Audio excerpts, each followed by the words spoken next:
खाला पकौड़ा तू गरम गरम, यही जे खा के तू बाबू जबन हो जाइबा। ए बाबू खेसारी खाला गरम गरम हमर प्लेट के पकौड़ा।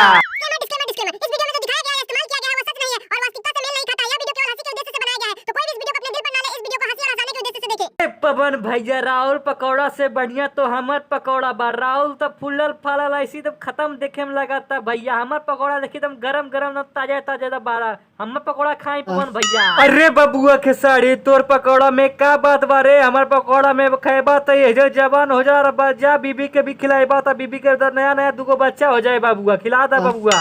ए पवन भैया हम काय खिलाइए अपना बीबी के? हमारा पास दुद्दू को अपने लड़का बच्चा बा। जाके ज्योति भौजी के खिला दही। 5 साल हो गए शादी होले एको बच्चा नहीं के देली। जाके गरम गरम और लंबा लंबा पकौड़ा खिला दी मन भैया। गजब बेइज्जती। अरे बबुआ खेसारी रे, बबुआ खेसारी का बोलता रे? हमरा ज्योति के बारे में का बोलता रे? उहे तो खातिर बच्चा नहीं खे देवता, मोगरा के तलाक देवता नहीं रे खेसारी। उहे खातिर तो देवता नहीं रे बबुआ। गोसा के लेका हो पवन भैया, हो पवन भैया। 5 साल ज्योति भाभी के रख के मजा ले बड़ा, ओकर बाद अभी तलाक देवता रे। बा हो पवन भैया बा चुपचाप खा काहे दूसरा के बोली बोलबा। खा पकौड़ा खा पकौड़ा।